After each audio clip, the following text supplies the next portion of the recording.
Bien le bonjour à tous et à toutes et merci d'être avec nous sur les antennes de Label Télévision et Radio, votre chaîne panafricaine et internationale. Vous êtes dans Forum Ado, votre émission qui donne la parole à la jeunesse. Nous sommes aujourd'hui le 12 août 2020, c'est la journée internationale de la jeunesse et notre plateau aujourd'hui a une coloration panafricaine. Nous allons commencer par ceux qui sont en présentiel sur ce plateau. Honneur aux hommes pour aujourd'hui, Monsieur Fresnel Mambundou, bonjour à vous. Bonjour Monsieur Howard, bonjour à tous et merci nous avoir invités sur ce plateau. C'est un plaisir. Alors vous êtes vice-président comme ça du Conseil national de la jeunesse du Gabon. Vous avez fait ingénierie pétrolière et dans vos heures creuses, vous faites du coaching scolaire. Alors déjà, il faut préciser que ce n'est pas dans mes heures creuses, c'est devenu mon activité principale. J'ai mis terme à ma carrière dans le pétrole pour me dédier uniquement à l'éducation et au coaching scolaire. C'est un choix suffisamment osé, M. Fresnel? En effet, c'est à la fois osé et à la fois très risqué, dans la mesure où ce n'est pas forcément un domaine qui fait école financièrement et qui fait école en termes de vécu. D'accord? Donc c'est une discipline qu'on est en train de promouvoir, en train d'emmener comme ça au niveau national. Monsieur Fresnel, bon courage à vous.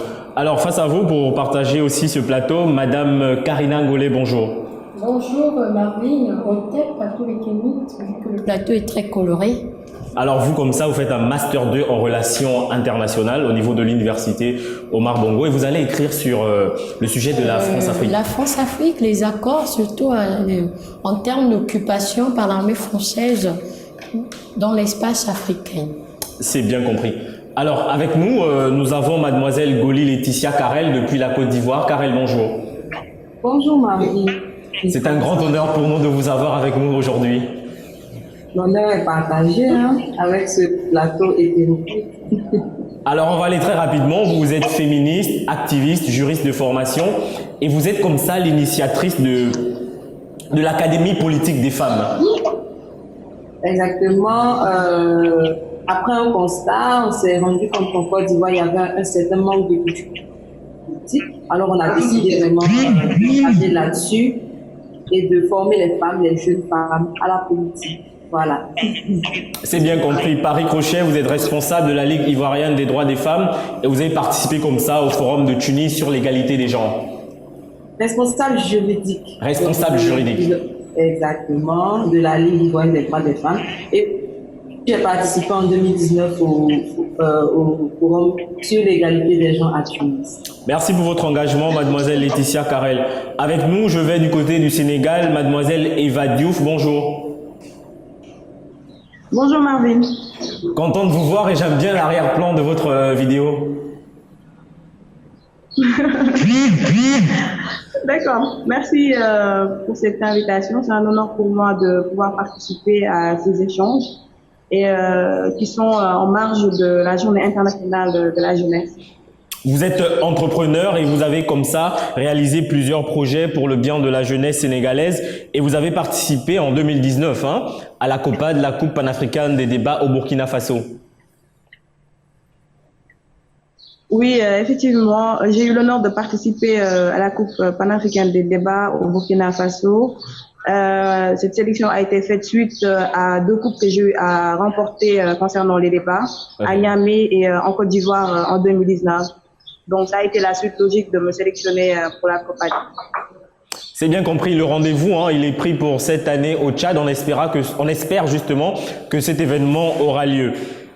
Avec nous également pour partager ce plateau, Monsieur Patrick Senou-Bétomé depuis le Bénin, bonjour. Bonjour Marvin. Alors vous êtes conseiller juridique en droit du travail, vous animez comme ça des conférences et des formations périodiques en droit du travail et vous avez été capitaine de la délégation béninoise à la COPAD 2019. Exactement. Pour vous présenter, je vais terminer par ceci. Vous êtes juriste par passion, poète par talent et musicien organiste par hasard. Exactement. Donc, beaucoup de choses en même temps, mais on s'y plaît. Merci pour l'invitation. C'est bien compris. Avec nous également au Gabon, depuis Port-Gentil, Madame Andougou Claude-Marie, bonjour. Bonjour. Claude-Marie, nous sommes contents de vous avoir avec nous. Vous êtes détentrice d'un Master 2 en droit international public. Vous assumez comme ça le rôle de coordinateur pays Obama, leader de la formation de la Fondation Obama, excusez-moi. Alors, peut-être juste préciser, je suis co-coordonnatrice pays de la Fondation Obama au Gabon. Et comme vous disiez, oui, Obama Leader 2019. En tout cas, on espère qu'on pourra partager un plateau avec Monsieur Obama d'ici là. Pour terminer ce tour de table, nous avons mademoiselle Cécile Vanni-Coulier. Vous êtes étudiante en droit et vous avez également participé à la COPA 2019. Merci d'être avec nous. Bonjour, Monsieur Marvin, comment allez-vous? Je me porte pour le mieux, merci bien. 2020, la journée internationale de la jeunesse est sous le thème suivant, l'engagement des jeunes pour une action mondiale. Que vous évoque ce thème, mademoiselle Eva Diouf? Oui, Marvin, la jeunesse doit être placée au cœur de toutes les actions d'un État, d'une nation, d'une patrie. C'est comme on dit, c'est la force, c'est l'avenir d'un pays. Il est important de placer la jeunesse au cœur du développement, car comme le disait l'autre, dis-moi quel pays tu as, dis-moi plutôt quelle jeunesse tu as et je te dirai quel pays tu seras.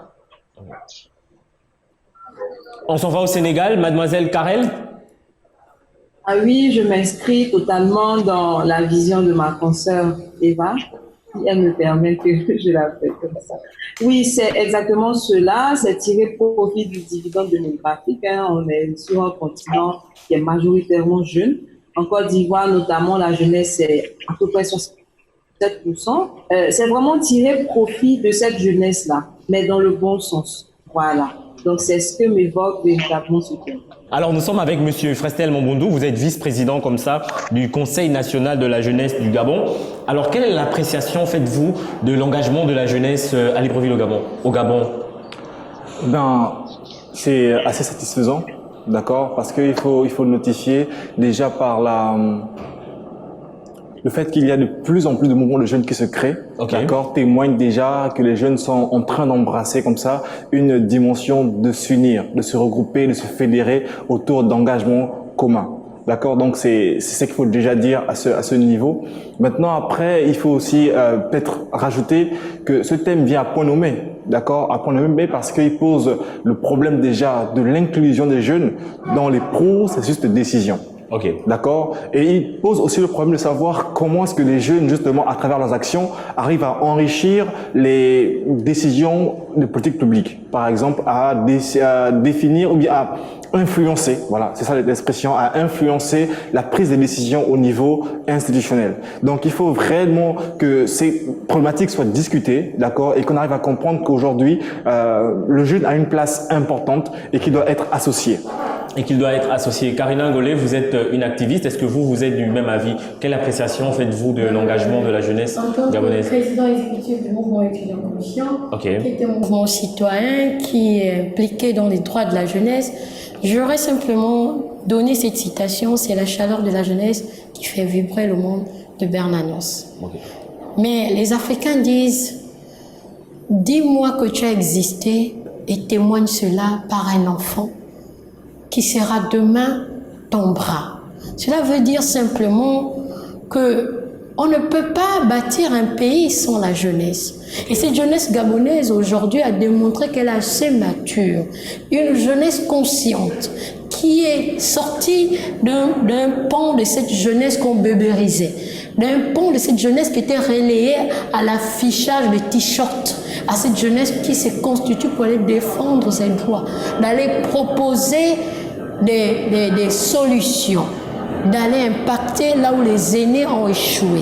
C'est de cette jeunesse qu'on parle, cette jeunesse debout du Gabon véritable. C'est de cette jeunesse que moi j'incarne. C'est bien compris, mademoiselle Karel. Alors, mademoiselle Karel, depuis la Côte d'Ivoire, et si vous nous parliez comme ça de l'engagement de la jeunesse ivoirienne, est-ce qu'elle est suffisamment engagée dans le cadre des processus d'inclusion de la jeunesse pour des décisions éventuellement d'ordre politique et social? Je dirais que je suis mitigée, mais ça va. La situation commence à s'améliorer. Notamment depuis quelques années, on voit un regain d'engagement de la jeunesse à son propre niveau, mais aussi ce regain-là a permis d'influencer justement les processus de décision, les processus de décision. Donc de plus en plus, en fait, le jeune ivoirien recherche sa place, est en train de se battre, est en train de défendre véritablement cette place-là afin que sa voix soit prise en compte, notamment dans les processus électoraux. Il y a eu beaucoup de mouvements de jeunesse sur la réforme de la commission électorale indépendante, sur les formations politiques, enfin sur tout cet écosystème politique-là, pour que justement, à terme, puisqu'on est dans une année électorale, le jeune puisse voter et décider en même temps. Et je pense que, oui, en 2020, on peut dire que ce processus-là est en train de jouer. Eva Diouf, qu'est-ce qu'on peut retenir s'agissant de la jeunesse sénégalaise? Merci Marvin. Ce que l'on peut retenir, c'est que de notre côté, les choses sont en train de changer. Ce que nous avons toujours noté, c'est que la jeunesse, elle est souvent utilisée. Elle est souvent instrumentalisée à des fins politiques, c'est-à-dire que nous sommes là pour applaudir les politiques publiques, nous sommes là et avec peu d'esprit critique par rapport à ce qui est en train de se faire, mais nous notons de plus en plus un engagement citoyen, de plus en plus accru. Nous notons également que les jeunes sont d'éveiller et d'être devant de la scène lors des prises de décision, parce que comme le disait l'autre, tout ce qui se fait sans nous et contre nous. Donc, nous sommes de plus en plus impliqués avec cet éveil de conscience, cet élan de patriotisme-là qui est en train d'émerger et que nous espérons que cela va continuer, car il est temps que les jeunes plutôt sachent que nous sommes, disons que nous sommes la sève ouvrière pour un lendemain meilleur de notre pays. Ok. En tout cas, lorsque vous parlez d'instrumentalisation de la jeunesse, je pense que tout un chacun ici, dans son pays respectif, peut se retrouver, mais nous en parlerons plus loin dans cette émission. On va continuer avec notre ami du Bénin, Monsieur Patrick Betomé. Oui, merci Marvin. À propos de la jeunesse béninoise, on peut dire, comme les autres, qu'il y a en outre un accroissement de l'engagement social et politique. De nombreux jeunes sont disposés aujourd'hui à entrer dans la vie politique. Et d'ailleurs, que les réformes politiques récentes ont permis déjà au niveau local d'avoir de nombreux chefs d'arrondissement qui sont principalement jeunes. C'est appréciable. Au niveau social également, on a beaucoup d'actions qui sont faites par les jeunes, beaucoup d'engagements pour l'environnement, pour l'écologie. C'est important de le notifier. On se pose encore de savoir si cet engagement est sincère, en ce que voilà, il y a un rapport avec le chômage. Les jeunes sont obligés parfois de s'orienter vers l'engagement social à défaut d'avoir une insertion professionnelle. Ok. Nous avons avec nous comme ça Cécile Vanny Koulé de la Guinée-Conakry, le pays de Monsieur Alpha Condé, un pays qui aujourd'hui est sous l'effet de projecteurs de notre continent africain. Qu'est-ce qu'on peut retenir de votre côté?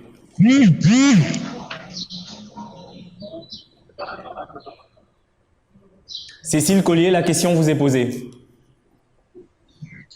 Ok. En Guinée, je dirais plutôt que la jeunesse, elle est vraiment consciente de tout ce qui s'est là. Et à ce fait, j'aimerais simplement dire que tout ce qui se passe en Guinée, ce n'est pas par simple courtoisie, c'est que la jeunesse a bel et bien envie d'être boostée, mais l'envie de quitter le pays et l'envie d'obtenir un lendemain meilleur est surtout ce gros problème que nous avons. Sinon, nous avons tous les atouts, et au niveau local, dans nos régions et dans la capitale, tout est bien. Mais seulement que nos chefs et nos dirigeants ne présentent pas les mesures ou les moyens permettant à chaque jeune de pouvoir prester ou de pouvoir demander les compétences qu'elle a à sa disposition. Donc, ce qui fait que cette jeunesse qui est là a plus besoin d'être boostée ou a plus besoin de moyens et de confiance en soi. C'est surtout ce problème que nous avons. Et là, cette journée-là, je me dis qu'elle est vraiment bonne afin que tous nos États et tous les jeunes de chaque pays de l'Afrique puissent être conscients que réellement, rien ne peut être fait sans nous. Et qu'à cela ne tienne, la jeunesse doit simplement savoir que sans nos dirigeants, que nous sommes bel et bien capables de faire quelque chose pour notre pays. Car si nous nous disons qu'auparavant, nos aînés n'ont pas pu tenir tête face à certains obstacles, je me dis que c'est à nous de relever ce défi. Donc, sur ce point, je crois que c'est ça. Merci Cécile. Alors, Monsieur Fresnel Mombundu, on parle aujourd'hui de jeunesse, mais la question qui se pose aujourd'hui, de quelle jeunesse s'agit-il, hein? On va prendre l'avis comme ça de nos correspondants qui sont en direct avec nous. Mais aujourd'hui, de quelle jeunesse s'agit-il? Parce qu'on se rend bien compte qu'il y a cette jeunesse-là qui semble bien se porter, qui semble être bien portante, pour qui tout va bien, pour laquelle tout va bien. Mais à côté, on ressent comme une jeunesse qui a faim, une jeunesse qui cherche du travail. C'est un contraste quand même qu'on peut percevoir, Monsieur Fresnel Mombundu. Ben, effectivement. Moi, je pense que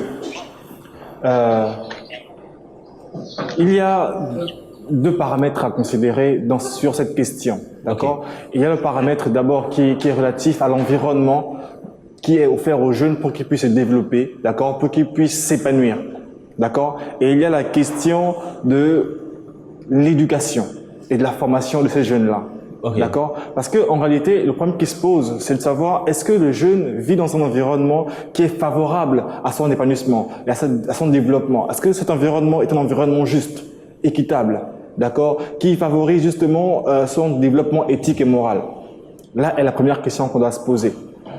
Il faut qu'on y réfléchisse. Et derrière, il faut témoigner du fait qu'aujourd'hui, les jeunes en ont envie. Parce que le monde est devenu globalisé.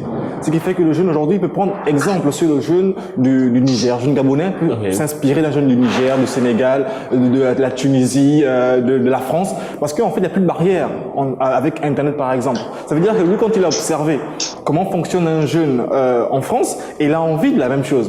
D'accord? Et la question est de savoir, est-ce que finalement, notre environnement aujourd'hui social, économique, culturel et même juridique permet justement à ces jeunes-là de pouvoir s'épanouir, de pouvoir s'émanciper et pouvoir contribuer efficacement. Parce que derrière, c'est la question qui est posée sur ce thème. Okay. Est-ce que le jeune contribue? Est-ce que le jeune est impliqué? Est-ce que le jeune est conscient des enjeux?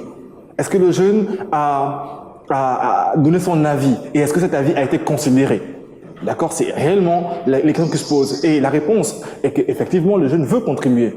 Le jeune est prêt à contribuer. Le jeune sait former. Le jeune sait informer. Le jeune est conscient des enjeux. Mais est-ce que le jeune est écouté? Est-ce que le jeune est impliqué? Est-ce qu'il est associé? C'est là le sujet que nous sommes en train de débattre aujourd'hui. Et nous, en tant que jeunes, nous déclarons fermement que nous sommes prêts à relever le challenge. D'accord? Conduire nos nations, notre continent sur un chemin de prospérité, d'accord? Et la responsabilité de nos dirigeants. D'accord? Mais agir pour atteindre cet idéal de développement est la responsabilité de la jeunesse africaine. Et nous sommes prêts à prendre cette responsabilité comme un devoir aujourd'hui. Et donnez-nous les moyens, d'accord, d'être engagés, d'être impliqués pour que ensemble nous puissions amener notre continent. Mais en de termes clairs, hein, Monsieur Fresnel Mombundu, est-ce que vous témoignez quand même qu'il y a ce contraste-là dans les jeunesses de nos différents États? C'est clair. Notamment celle du Gabon. Le contraste. Est-ce qu'il est évident selon vous? Oui, il est totalement évident. Okay. Il est totalement évident parce que il faut aussi avouer que ce sont souvent les tonneaux vides qui font plus de bruit. Ce sont souvent les tonneaux vides qui font plus de bruit. On a 1 minute 30 d'intervention chacun, Mademoiselle Karina. Moi, je suis un peu allée en porte-à-faux. Ok. Pourquoi? Parce que le Gabon est partie prenante à la Charte africaine de la jeunesse, qui est un membre fort de l'UNESCO.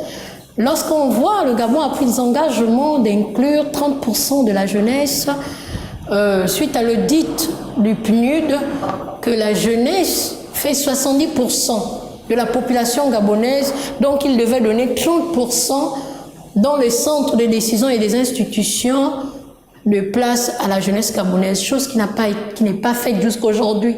Les étudiants conscients, on allait interpeller, à mon époque, j'étais au Conseil national de la jeunesse, ou en Dinzengi, on a interpellé. Déjà, si on nous prenait au sérieux, si on respectait cette jeunesse, il fallait institutionnaliser la maison de la jeunesse, dont moi je faisais partie, le Conseil national de la jeunesse, qui est resté à titre d'association. Ça prouve à suffisance qu'on ne nous prend pas au sérieux, qu'on ne veut pas nous associer au centre de décision de la nation. Et qu'on ne brandit la jeunesse que comme un ticket en période d'élection. Qui dit engagement de la jeunesse en terre gabonaise, c'est seulement pour les élections. Mais lorsque vous prenez l'entrepreneuriat, les jeunes entrepreneurs gabonais, ils sont abandonnés à eux-mêmes. Lorsque vous prenez l'encadrement aujourd'hui, pour la rédiligence, lorsqu'on parle d'association, lorsqu'on parle de l'économie sociale, ils sont abandonnés à eux-mêmes. J'aimerais aujourd'hui, cette journée tombe à pic, que ce ne soit pas une journée pour célébrer et célébrante, que ce soit une journée qui vient sonner l'alarme et que nos dirigeants reviennent véritablement sur terre.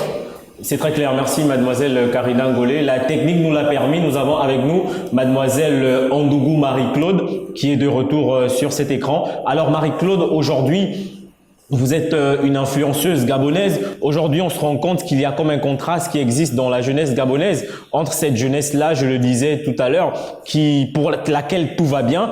Et à côté, nous voyons cette jeunesse-là qui a faim, qui a soif, qui est à la recherche de l'emploi. Selon vous, si vous estimez que ce contraste est évident, quelle peut en être la raison? Merci et je remercie la technique également d'avoir permis que je puisse rejoindre à nouveau ce plateau. J'espère qu'avant que la connexion ne fasse encore des cils, j'aurai plus le temps de donner l'essentiel de mon propos. Merci. Alors j'aimerais introduire ma contribution en disant que il est important que l'on marque la différence entre la diligence et la précipitation. Très souvent au Gabon, on a initié des projets, on a initié des programmes, on a initié des politiques publiques qui ont été précipitées, mais elles ont voulu avoir la forme de la diligence. Donc, diligence qui nécessite, qui demande qu'on fasse les choses rapidement, mais de manière correcte, donc dans les standards et dans la rapidité. Je n'aimerais pas verser dans le débat politico-politique de dire qui est-ce qui ne fait pas quoi, qui est-ce qui fait quoi. Je dis que c'est important, cette journée est plus qu'une journée de célébration, mais une journée de remise en question. J'aime beaucoup j'aime beaucoup l'aspect remise en question parce que, comme le disait si bien le président Nelson Mandela, tout ce qui se fait pour moi, sans moi et contre moi, c'est que la jeunesse aujourd'hui, comment elle peut être prise en compte si elle-même d'abord ne se réévalue pas d'elle-même. On est jeune, c'est un âge, mais c'est aussi surtout un état d'esprit. Vous savez, il y a des jeunes en âge qui ont un état d'esprit de vieux. Okay. C'est un constat qui n'engage que moi, Et il y a des vieux qui ont l'état d'esprit de jeunes. Parce que la jeunesse, pour moi, c'est vraiment le lieu où s'éclot toutes les passions saines surtout, les passions constructives, où s'éclot les rêves et où s'éclot l'audace de faire des choses, de faire aboutir des choses. La rupture que vous venez constater ici en disant qu'il y a une jeunesse dont tout va bien, une autre dont tout va mal, pour aller dans ces extrêmes-là, c'est vraiment une appréciation, c'est une simple appréciation, j'ai envie de dire une appréciation théorique, parce que dans la pratique, les jeunes ont vécu la même chose. Les jeunes riches, jeunes pauvres, on vit les mêmes réalités parce qu'on est dans les mêmes phases, c'est la même tranche d'âge, donc on a les mêmes difficultés, on a les mêmes problèmes sur le plan physiologique, on a les mêmes problèmes sur le plan même psychologique, parce qu'il faut comprendre que pour être construit, ça prend du temps. Okay. Et on a 15 ans, qu'on soit riche, qu'on soit pauvre, on a 15 ans, c'est le même 15 ans. Ça veut dire qu'on a le même bagage psychologique, on a le même bagage émotionnel, on a le même bagage affectif. Donc, on a à ce moment-là la même programmation pour à la fois relever les défis ou alors se décourager. La rupture qui se présente, c'est simplement, je peux dire qu'il y a des jeunes qui sont jeunes en âge, mais qui ne sont pas sur le plan du mental. Très rapidement, Claude-Marie. Ils ont des aspirations d'adultes ou d'avoir des aspirations de jeunes. Parce qu'un jeune qui aspire à l'alcool n'est pas un jeune dans le plan psychologique, parce qu'un jeune doit aspirer au meilleur, doit aspirer aux choses qui émeuvent, qui permettent l'épanouissement de son intérieur. J'aimerais pouvoir m'arrêter là pour permettre aux autres de pouvoir. Merci Claude-Marie. Et pendant que vous étiez en train de parler, je voyais notre confrère Senou Betomé depuis le Bénin qui réagissait. Voilà, Senou Betomé, on vous écoute. Alors, merci beaucoup. Pour ma part, je pense que les défis de la jeunesse en général ne sont pas les mêmes. Certes, il y a des des problèmes communs à toute la jeunesse. Cependant, la jeunesse est fort diverse selon les pays, selon les idéologies, selon l'origine sociale. Et dans son ensemble, la question est trop vaste pour être traitée de façon approfondie en un bref de temps. Okay. Pour ma part, sans prétendre que mon opinion s'applique partout, je pense que la jeunesse actuelle est davantage, encore que les précédentes, tournée vers l'avenir. Qu'elle s'intéresse moins au passé que les fers de l'histoire et les traditions pèsent moins à ses yeux que les perspectives futures. Et c'est là ce qui est important pour nous tous parce que aujourd'hui, la jeunesse sait tout au moins ce qu'elle veut. Et elle sait également ce qu'elle ne veut pas. Donc, le problème se pose au niveau des moyens qui lui sont mis à disposition. Et c'est sur ces moyens-là qu'il faut travailler. Et c'est justement pour cela que le thème actuel, le thème de ce jour, convient au contexte parce qu'il rappelle l'inclusion, l'impact que les jeunes peuvent apporter dans la société. Alors, je ne sais pas s'il faut embrayer en même temps avec la responsabilité des jeunes. Parce que quand on traite la chose, on peut, sur un point positif, dire qu'il y a un bilan intéressant. Mais il ne faut pas négliger qu'il y a aussi des défis que la jeunesse doit relever elle-même. C'est-à-dire qu'elle doit avoir le courage d'agir. Et deux points sur lesquels elle peut apporter sa contribution aujourd'hui, c'est qu'elle peut lutter et contester ou elle peut aider et collaborer. Dans les deux points, elle apporte des solutions, elle apporte de l'innovation parce qu'elle maîtrise mieux l'outil technologique que les anciens. Merci, Monsieur Patrick. Alors, on va écouter comme ça Cécile Vanni Koulé depuis la Guinée. Est-ce que cette situation que nous venons de décrire s'est justifiée au niveau de la Guinée? Eh bien, je dirais qu'en Guinée, là, c'est tout à fait la même chose. Je vais rejoindre mon cher frère du Bénin. Comme je l'ai dit tantôt, elle a vraiment besoin d'être boostée. À cela, tous les moyens qui sont là ne sont pas suffisants afin que cette jeunesse puisse réellement se relever. Parce que moi, je me dis d'abord que la plupart de nos dirigeants aiment souvent dire que l'avenir du pays repose sur notre chère jeunesse. Mais je crois que c'est plutôt une affirmation qui cherche à endormir les consciences des jeunes. Parce que tu ne peux pas te prétendre dire à un jeune que oui, ton avenir repose sur toi, l'avenir de ton pays repose sur toi, pendant que tu ne présentes aucun moyen, tu ne lui donnes aucune occasion lui permettant d'exercer réellement les compétences qu'il a eues. Vous voyez? Donc, et là, les jeunes de la Guinée, elles sont vraiment conscientes. Parce qu'au jour d'aujourd'hui, assez d'ONG ont pris naissance, assez de visions ont vu le jour. Et là, à chaque fois que ces personnages s'orientent vers nos autorités, soit il y a un blocage au niveau au bas de l'échelle, avant même que nos chefs ne soient au courant de telle activité, et ce qui retarde réellement le courage et surtout la démotion de ces jeunes. Donc à ce là, moi j'aimerais simplement dire que la jeunesse guinéenne ou les jeunes de l'Afrique n'ont pas besoin d'attendre à ce que nos dirigeants se lèvent ou non. Parce que moi je me dis que personne ne peut se battre à notre place. Quand nous avons faim, nous sommes obligés de nous lever et aller nous servir à manger avant qu'une autre personne ne nous serve. Donc moi je me dis que en jeune, tu dois tout d'abord te former, ça c'est un. Et de deux, une fois la formation acquise, que la compétence soit là, et à ces deux sujets, nous pouvons effectivement mettre pression sur nos dirigeants. En disant à toute personne que le pouvoir appartient au peuple, je me dis que ça a tout à fait le même rapport. Parce que quand on parle de peuple, c'est parce qu'il y a des jeunes. On ne peut pas reposer tout cela sur des vieillards qui ne peuvent peut-être pas participer maintenant au développement du pays. Donc, dans la mesure où le pouvoir appartient au peuple, je me dis que c'est exactement aux jeunes, c'est à la jeunesse qu'appartient le pouvoir.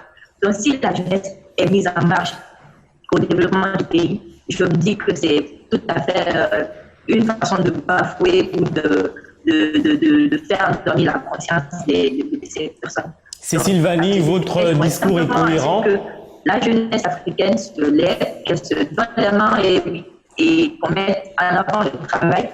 Et voilà. Votre discours, je l'ai dit, il est cohérent et je lui donne du crédit, mais il ne faut pas qu'on se détache de la réalité selon laquelle l'État ou nos États, je veux dire, ont des missions régaliennes et il faudrait justement qu'ils puissent mettre en œuvre les missions qui sont les leurs. Alors, on va peut-être terminer ce tour de table avec Karel. Depuis la Côte d'Ivoire, on se souvient très bien, le président Alassane Dramane Ouattara est revenu sur sa décision de ne pas se présenter aux élections d'octobre 2020. Et aujourd'hui, il y a cette jeunesse qui est contente, qui se dit que le héros de la jeunesse ivoirienne, justement, sera là aux élections. Mais à côté, nous avons cette jeunesse qui ne se reconnaît pas dans cette candidature, qui estime que M. Alassane Ouattara devrait rester sur sa position précédemment énoncée, celle de donner justement le flambeau à la jeunesse.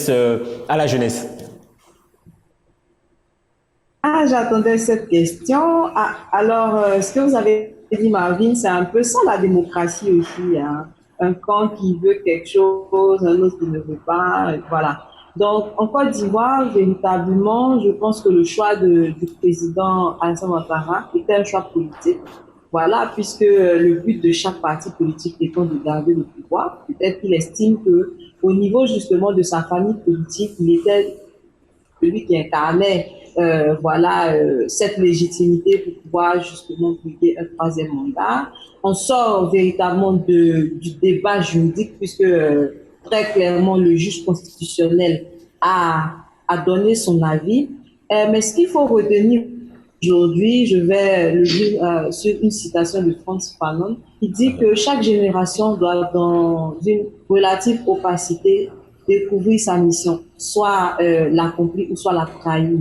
Et aujourd'hui, moi, j'en appelle à mes amis jeunes, sans débat, sans discussion, sans violence, de pouvoir soit sanctionner ce choix-là en l'entérinant le 31 octobre prochain, ou soit justement le sanctionner si cette jeunesse-là n'est pas d'accord. Parce que le président s'est inscrit comme étant, on va dire, défenseur de la jeunesse d'une nouvelle génération. Et c'est peut-être sans surprise qu'on l'a vu se représenter, mais c'est à nous aussi de prendre notre responsabilité en tant que jeunes, mais surtout en tant que citoyens, en allant voter massivement pour ou contre cette candidature. C'est ce que j'ai à dire sur ce sujet. C'est bien compris. Je vois que certains ici veulent réagir. Avant de revenir avec Eva Diouf depuis le Sénégal, nous allons regarder cet élément qui retrace comme ça le contexte dans lequel cette journée a été créée. Regardons cet élément et revenons après avec Eva Diouf.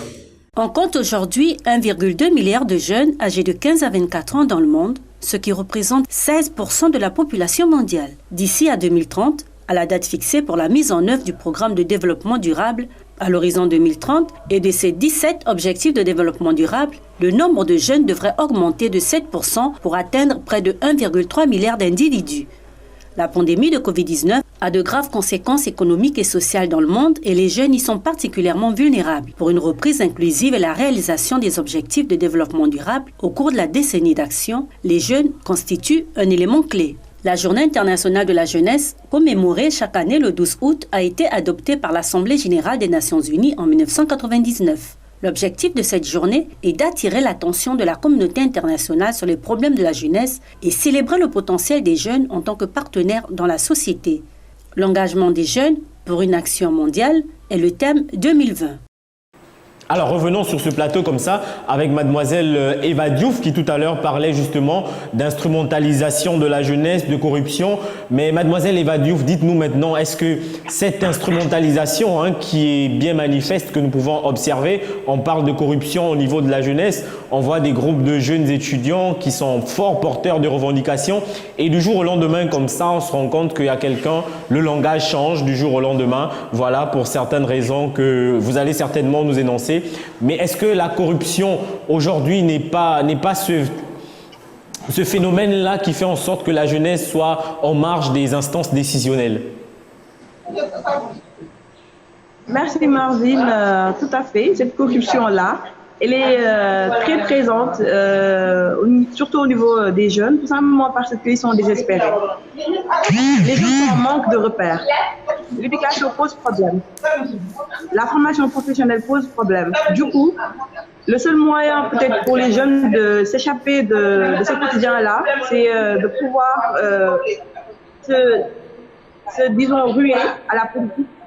Mais quel genre de politique? Une politique où les jeunes sont instrumentalisés et voire même marginalisés. Parce que lors des rassemblements, lors des manifestations, on note qu'il y a une forte présence des jeunes, mais lors des prises de décision, on ne les voit pas. Si du côté du Sénégal, on regarde notre Assemblée nationale, les jeunes qui sont, ils sont pas plus de 10, de moins de 30 ans. Est-ce qu'il y en a même? Maintenant, à partir de 35 ans, là, on peut noter, et là, on voit que vraiment, il y a un réel problème de jeunes qui sont là, bien formés, et à qui on fait confiance pour pouvoir diriger le pays. Au niveau du gouvernement sénégalais, on a un jeune ministre, mais c'est le ministre de la Jeunesse, évidemment, mais pour le reste, on n'a rien, absolument rien du tout. Donc, on n'est pas du tout, voilà, mis en valeur, si on peut l'appeler ainsi. Mais la faute à qui? D'une part, nos politiques, mais également les jeunes. Parce que les jeunes, ils doivent prendre conscience que pour pouvoir être dans certaines instances de décision, il faut être bien informé également. Il faut poursuivre ses études, mais également, il faut être animé par des valeurs d'éthique qui nous poussent à ne pas transhumer, mais également à ne pas verser dans la corruption. Récemment, on épingle des dirigeants au niveau de l'OFNAC qui ont détourné énormément d'argent au Sénégal, mais qu'est-ce qu'on note? Puisque c'est du côté du pouvoir, il n'y aura pas de poursuites ni de sanctions. Donc, quand on a de telles références, je pense qu'il est facile de pouvoir basculer du mauvais côté. Et les jeunes doivent prendre conscience que l'avenir du pays est entre nos mains. Nous devons être beaucoup plus formés, mais également être au devant de la scène lors des prises de décision. Alors j'ai vu là-bas Madame Marie-Claude qui est en train de réagir. On vous permet de rebondir avant de revenir avec nos amis sur le plateau. Alors, j'étais en train de sourire parce que ce que la collègue disait est tout à fait vrai. Okay. Mais encore, il faudrait relativiser tout cela. Dans quel sens? Parce qu'un jeune à l'Assemblée n'est pas l'Assemblée qui veut, vous savez. On a tellement ramené les standards au rabais qu'aujourd'hui, effectivement, tout le monde peut prétendre porter une voix. Être à l'Assemblée demande aussi avoir des capacités. Les capacités, je m'amuse souvent à demander aux gens autour de moi combien s'amusent à lire, combien de livres combien ont un bouquin sur leur chevet, juste même article décoratif. Il y a très peu. Mais comment espérons-nous alors contribuer de manière efficace et efficiente à la prise de décision et surtout de manière constructive? Parce que ce qu'on reproche aux ennemis, il ne faut pas que nous soyons les porteurs du même mal. Comment pensons-nous pouvoir contribuer de manière efficiente à la construction de l'idéal que nous défendons aujourd'hui avec la passion de la jeunesse? Parce que j'aimerais mettre l'emphase dessus, c'est qu'il y a souvent beaucoup de passion dans l'engagement de la jeunesse et très peu de réalisme. Très peu de réalisme parce que entre ce qui se dit et lorsque l'on met maintenant des jeunes à ces positions-là, il n'y a pas de grande différence avec ce que nos aînés font. Alors, on voit très peu de jeunes engagés en politique, on voit très peu de jeunes engagés dans la vie publique même en général. Les aînés ont du mal à nous faire confiance, mais sans vouloir dédouaner la responsabilité, parce qu'effectivement, l'État que nous avons choisi, la forme l'État que nous avons choisi a des obligations envers ses citoyens, ses populations, sa nation. La nation elle a l'obligation envers ses enfants. Oui, elle a une part de responsabilité, mais nous également, qui prenons conscience que nous avons une part à jouer, que nous devons participer, que nous devons contribuer. Comment on se prépare à tout cela? Je vais terminer par là et ça sera une boutade. Je vais finir par une boutade et ça n'engagera que moi, ce que j'aime à le préciser. Je suis formatrice à mes heures perdues, mais également je suis formatrice dans les questions de droits de l'homme auprès notamment des forces de défense et de police, où je travaille avec les Nations Unies. Et il m'est arrivé de travailler avec des prétendants au master, à la licence au master.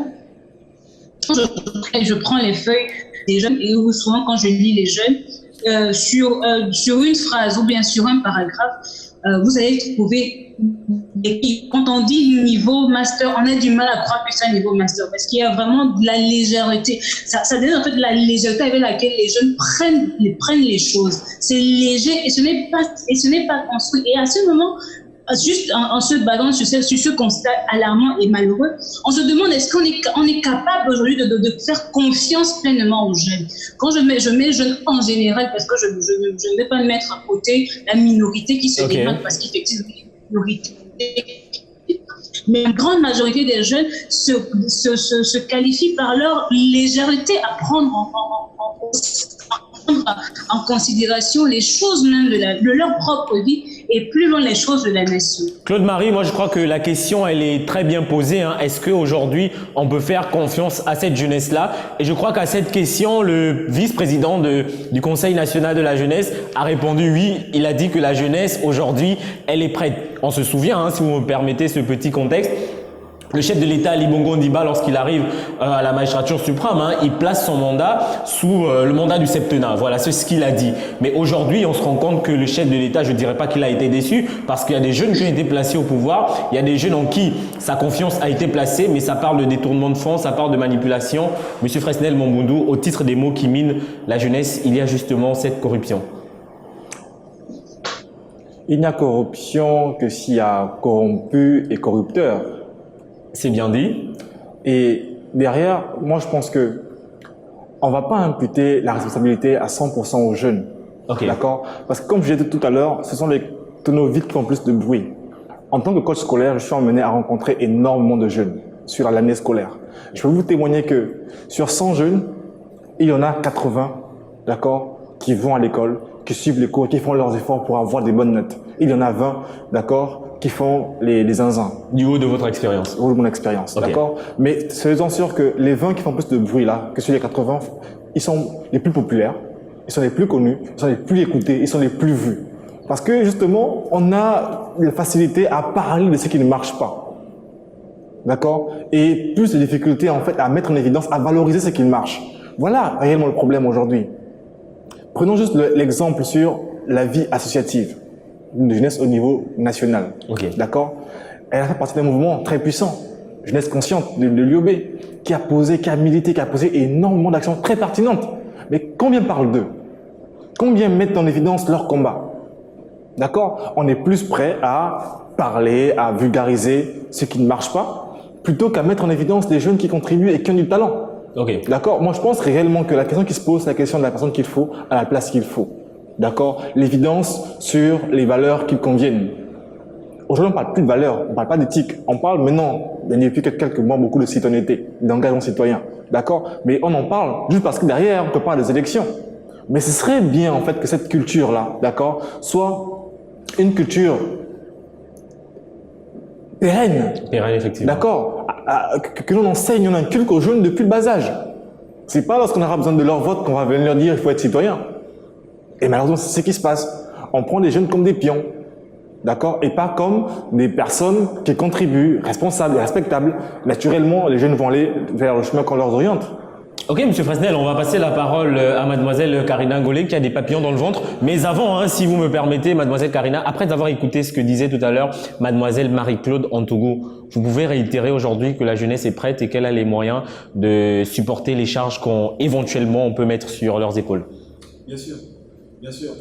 La responsabilité forme, elle oriente et elle crée de l'expérience. Et c'est l'expérience qui derrière définit si effectivement on est capable ou pas. Si on n'a jamais testé quelqu'un, on ne pourra pas le dire que tu es incapable.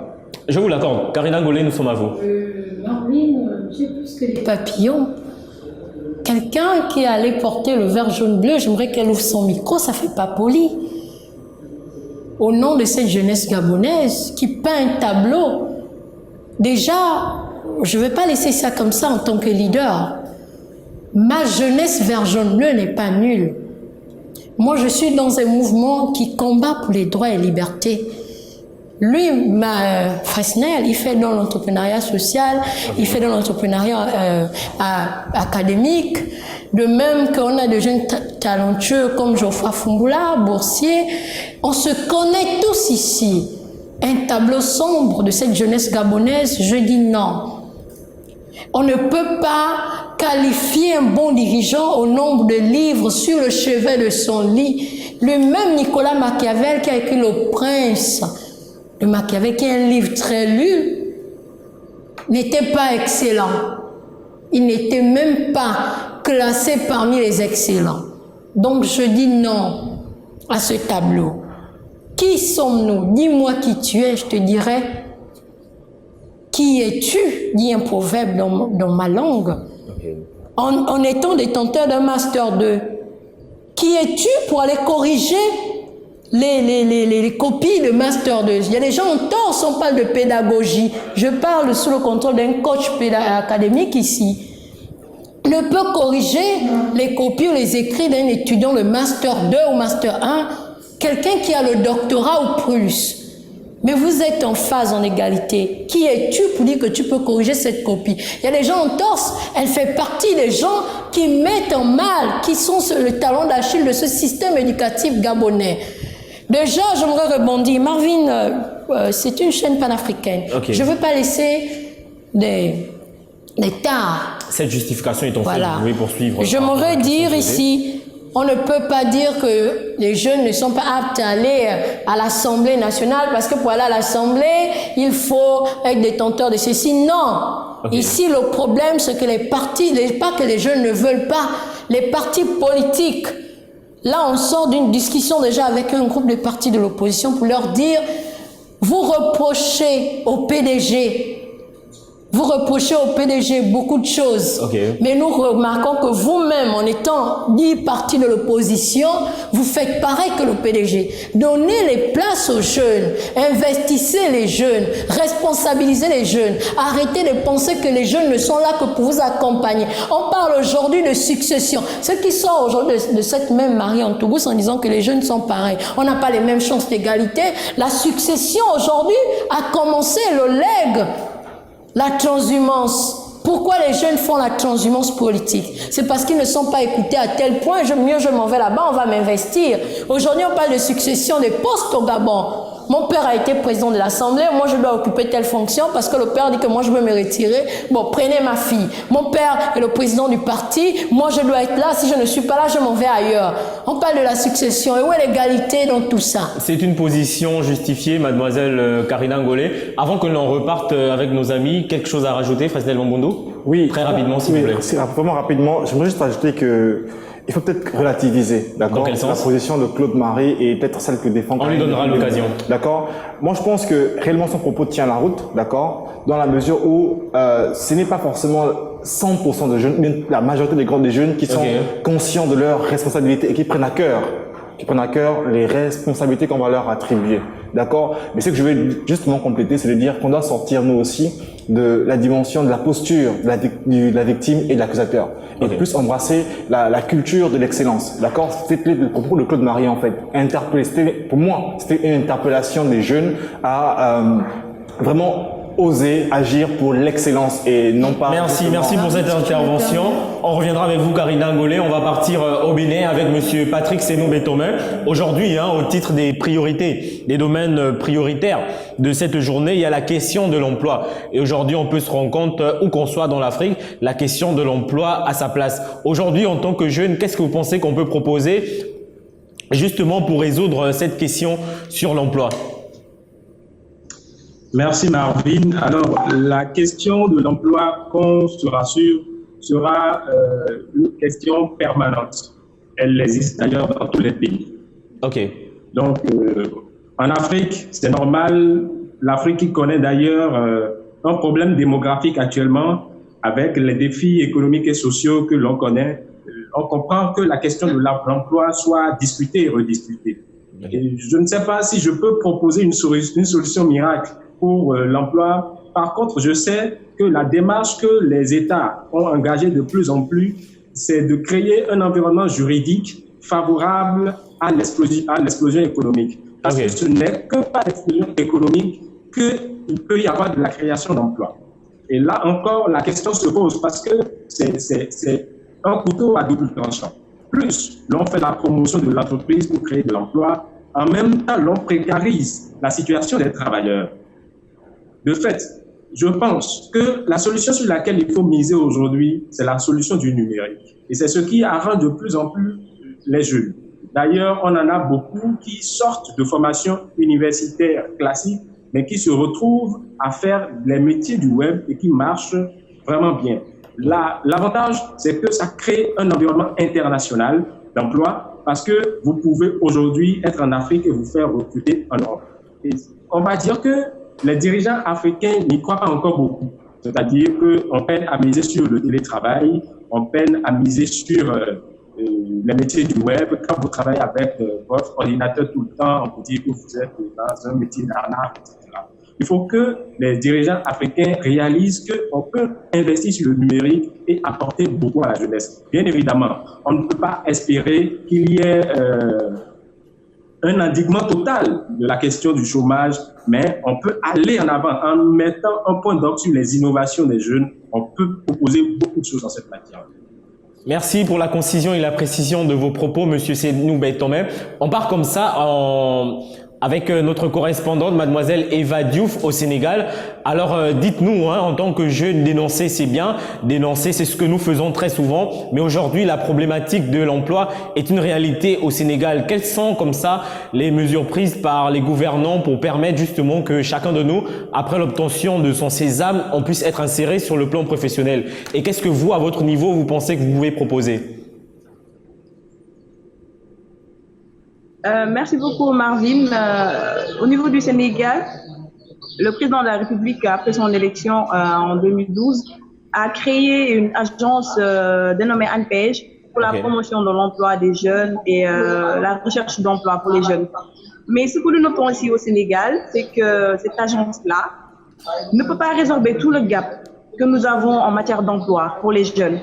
Donc, après l'obtention des diplômes ou après la formation, les jeunes sont confrontés à un réel problème d'emploi. Pour pallier à cela, les jeunes se sont rués massivement vers l'entrepreneuriat. Mais là également, d'autres agences ont été créées comme la DER pour pouvoir financer les projets des jeunes, des entrepreneurs et des startups. Mais là encore, ce que l'on note, c'est que si tu ne fais pas de la politique ou que tu n'es pas du côté des gouvernants, ce sera très difficile de trouver un financement. Pour preuve, en tant que présidente d'association, le président de la Jeune Chambre internationale universitaire Dakar Espoir, depuis notre création, nous avons eu à déposer plus de 10 projets au niveau de l'ANPEJ. Et aucun des projets que nous avons déposés n'a été financé. Donc, ce que nous faisons, nous, à notre niveau, nous nous autofinançons pour nos projets, pour les jeunes. Nous essayons de trouver des partenaires locaux et même internationaux parfois pour pouvoir pallier à cela et trouver des financements. Si nous ne en trouvons pas, nous nous cotisons entre nous pour pouvoir dérouler des projets pour les jeunes, ce qui est très difficile. Alors que nous sommes une entité reconnue au niveau international, mais pour trouver un financement au niveau de l'ANPEJ ou de la DER, c'est sans problème. Maintenant, ce que les jeunes font, c'est qu'ils sont rués massivement vers la politique dans l'espoir de trouver un emploi. Mais ce que nous notons, c'est qu'au Sénégal, les jeunes n'ont pas d'emploi. Et l'État, certes, ne peut pas employer tout le monde, mais au moins créer un environnement favorable à la création d'entreprises. Que chacun puisse trouver au moins un financement pour pouvoir financer ces projets et après rembourser. Mais au Sénégal, le problème de l'employabilité des jeunes est un réel problème. Plus de 60% des chômeurs au Sénégal sont des jeunes, ce qui est une situation alarmante pour des gens qui sont censés diriger le pays d'ici quelques années. Donc, je pense que nos politiques devraient plus prendre en compte l'aspect employabilité des jeunes, surtout les jeunes diplômés. Pas d'emploi, tu vois, un diplômé avec son master, il finit vendeur à la boutique ou un truc comme ça.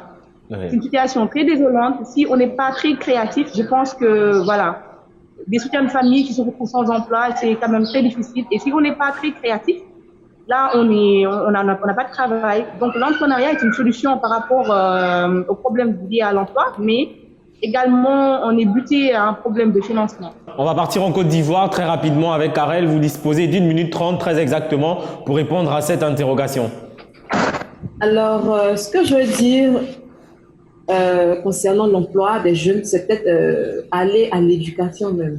Donc, il y a une sorte d'inadéquation en Côte d'Ivoire notamment, une sorte d'inadéquation entre la formation qui est dispensée et l'employabilité de plus tard. C'est-à-dire qu'aujourd'hui, on est en 2020, nous étudions encore le programme scolaire peut-être des années 90, alors qu'il y a des métiers qui ont disparu et d'autres qui sont apparus. Donc aujourd'hui, il faut vraiment prendre en compte ces nouveaux métiers, ce nouveau système d'emploi pour véritablement reformer l'éducation nationale. Il faut qu'on sorte aujourd'hui d'un système qui est plus instructif que formatif. Voilà, lorsque moi j'étais à l'université, notamment lorsqu'on finissait avec le bac, il y avait très peu très peu d'orientation. Donc c'est soit aller faire du droit, de la science économique, en fait, tous ces métiers traditionnels là qui aujourd'hui se sont transformés. Parce qu'aujourd'hui, comme l'a dit mon confrère du Bénin, avec le numérique, il y a une autre piste qui s'offre aux jeunes. Notamment, lorsque vous êtes juriste, vous pouvez être maintenant juriste par rapport aux données, à tout ce qui est TIC, technologie de l'information et de la communication. Donc, c'est peut-être reformer les métiers traditionnels, mais aussi former même à ce qui est nouveau. Je le dis toujours, il n'y a plus de dactylographe, mais il y a des secrétaires, et même ça a disparu au profit des assistants administratifs. Donc, dans un monde qui est en train de muer, pour moi, véritablement, c'est de reformer ce système. Mais aussi, il faut sortir du discours hypocrite qui est souvent donné par nos dirigeants avec l'entrepreneuriat. Parce que j'ai l'impression que l'État a tellement failli à ce niveau qu'on s'est rabattu sur l'entrepreneuriat. Les jeunes entreprenaient à zéro franc.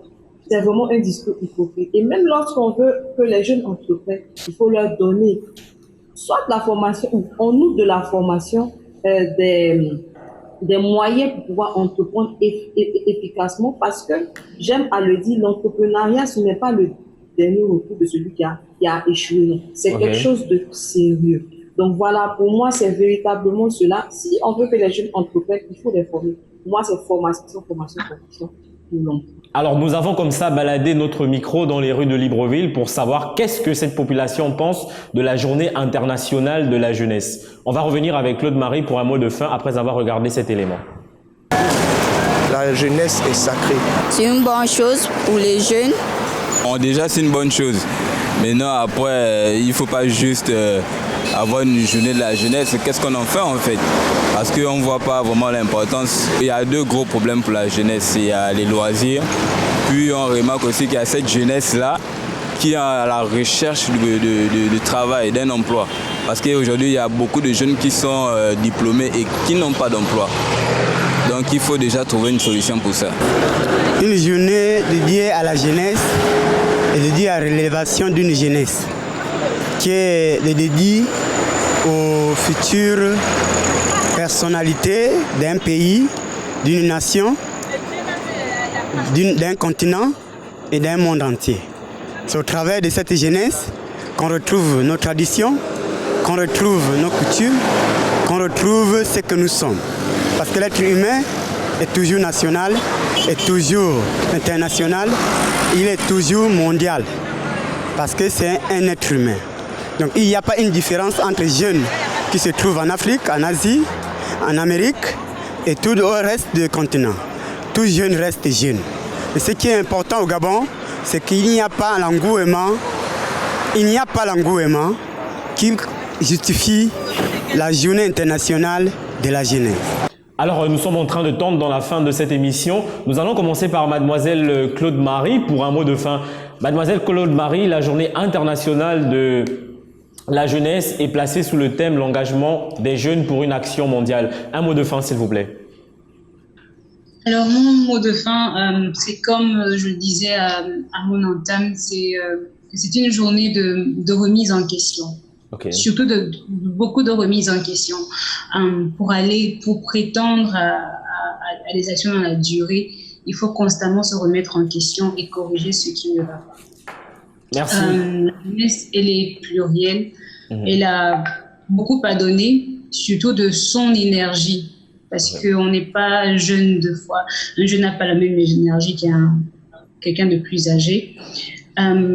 La jeunesse a beaucoup à donner en termes d'innovation. On a beaucoup d'idées qui peuvent permettre au continent africain, je vais parler au niveau continental, au continent africain de se démarquer. Okay. Les chiffres, le monde nous attend dans endroits au plan économique, au plan politique, au plan culturel, et même au plan de l'évolution des sociétés. Je pense qu'on a de la matière. Maintenant, il faut qu'on ait le courage de mouiller le maillot. Merci pour ce mot, mademoiselle Claude-Marie. Merci beaucoup. Merci beaucoup pour ces mots et merci d'avoir été avec nous. On va partir au Bénin. Vous disposez de 30 à 45 secondes. Patrick Sénou-Bétomin, un mot de fin, s'il vous plaît. Merci Marvin. Je pense pour ma part que cette journée est une journée qui s'inscrit dans une continuité de lutte. Parce que les jeunes sont déjà dans le starting block, ils attendent d'agir, ils attendent qu'on leur donne les moyens. Et c'est un appel également aux dirigeants d'aider les jeunes, d'aider la jeunesse avec les clichés de la gérontocratie qui minent les sociétés africaines et surtout de faire confiance aux jeunes qui ont besoin qu'on les entende, qui ont besoin qu'on écoute leur voix. On s'en va au pays comme ça de la Teranga avec Eva Diou. Vous disposez de 45 secondes. Un mot de fin, s'il vous plaît. Merci beaucoup Marvin. Ce que je voulais dire à l'endroit des dirigeants tout d'abord, c'est de prendre plus en considération les jeunes lors de l'élaboration de nos politiques publiques. À l'endroit des jeunes, je leur demande d'être beaucoup plus engagés dans les affaires de la cité et que tout ce que l'on doit avoir, on ne doit pas attendre qu'on nous le donne, on doit l'arracher. Je terminerai par remercier Label TV pour cette invitation. Je remercie également tous les membres de la Jeune Chambre internationale Université Dakar d'avoir porté leur confiance en ma modeste personne pour être la présidente de l'organisation en 2020. Je remercie également mon parrain Harouna Dia, qui est un homme qui aide énormément les jeunes et qui nous a beaucoup aidés durant ce mandat. Merci à tous. Les éléphants de Côte d'Ivoire sont au rendez-vous avec Karel. On vous écoute très rapidement. Alors, ce que je veux dire enfin, c'est que la jeunesse aujourd'hui n'est pas l'avenir, elle est le présent de notre continent, de notre pays. Aujourd'hui, le problème des jeunes peut être assimilé à celui des femmes. On ne nous fait pas assez confiance et pour cela, tout ce qui est tort et travers est justifié dans cette conception. C'est à nous de prendre ce qui nous appartient. C'est à nous de prendre nos responsabilités et d'agir pour une action mondiale. Et j'aimerais vraiment aujourd'hui, 12 août, saluer la mémoire d'un jeune qui nous a quittés, Didier Arafat, qui a été à son même niveau quand même un précurseur de notre culture. Merci à tout le monde et puis bonne journée internationale. Merci Karel. On va terminer ce tour de table avec Cécile Collier. Alors, c'est un honneur pour moi de vous dire simplement que notre jeunesse a vraiment tous les atouts qu'il lui faut afin qu'elle devienne encore meilleure par rapport à nos aînés passés. Et là, pour ça, rien que de la motivation, du courage, mais surtout du travail qui peut réellement booster cette force, surtout la rigueur que nous allons nous y mettre dans tout ce que nous apprenons. Parce que là, tout jeune étant conscient de sa situation, étant conscient de tous les enjeux qui se présentent à elle pendant son parcours et à tout ce qui lui arrive au quotidien, doit réellement s'armer de courage, de travail surtout, de tous les outils qu'il faut et de persévérer également dans le travail. Donc, c'est vraiment un honneur pour moi d'avoir participé à cette émission et merci beaucoup à vous. Merci d'avoir été des nôtres, Karina Ngolé. On va terminer avec le vice-président du Conseil national de la jeunesse. Vous disposez de 30 secondes, Karina. J'aimerais simplement dire ici, l'engagement est un sacerdoce, une impression d'intérêt d'autrui que nous défendons.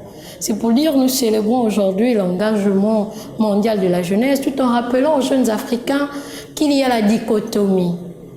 Au-delà de cette dichotomie entre les pays développés et nous sommes le continent du futur.